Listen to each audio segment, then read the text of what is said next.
যখন মহাপ্রলয়ে সারা সৃষ্টি ধ্বংস হয়ে গেছে, বিশ্ব সংসার ডুবে রয়েছে প্রলয় সাগরে, সেই সাগরের জলে অনন্ত নাগের উপর শুয়ে আছেন ভগবান বিষ্ণু। যুগনিদ্রাকে আশ্রয় করে তিনি গভীর নিদ্রায় মগ্ন। তার নাভি থেকে একটি পদ্ম ফুল জন্মেছে, আর সেই পদ্মের উপর বসে আছেন ব্রহ্মা। হঠাৎ বিষ্ণুর কানের মল থেকে দুই অসুর বেরিয়ে এলো। তাদের একটির নাম মধু আর একটির নাম কৈটব। তারা সামনে ব্রহ্মাকে দেখেই তাকে মারতে গেল।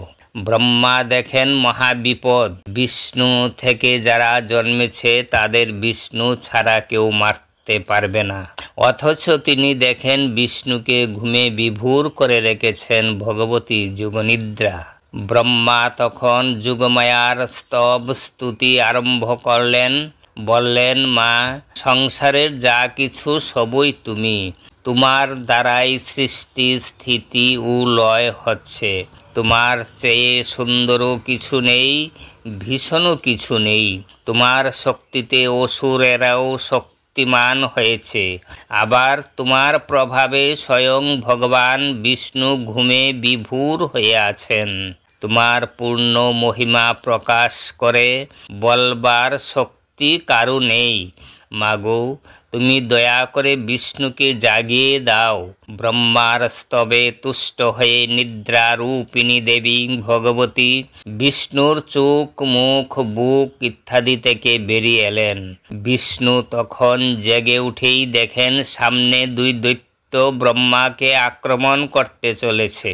অমনি তিনি সেই অসুরদের মারবার জন্য শুধু হাতেই আক্রমণ করলেন। শুরু হলো এক ঘোর যুদ্ধ। 5000 বছর কেটে গেল সেই যুদ্ধে। মহামায়ার মায়ায় মুগ্ধ হয়ে দুই অসুর তখন গর্ব করে বিষ্ণুকে বলল, তুমি তো বেশ চমৎকার যুদ্ধ করতে পারো। বলো, আমাদের কাছে কি বর চাও? বিষ্ণু বললেন, যদি তোমরা আমার উপর সন্তুষ্টই হয়ে থাকো তবে আমার হাতে তোমরা মরো, এই বর চাই। অসুরেরা তখন নিজেদের বিপদ বুঝতে পেরে চারিদিকে তাকাতে লাগলো। দেখে চারিদিকে শুধু জল আর জল। তাদের মাথায় তখন একটা বুদ্ধি এলো।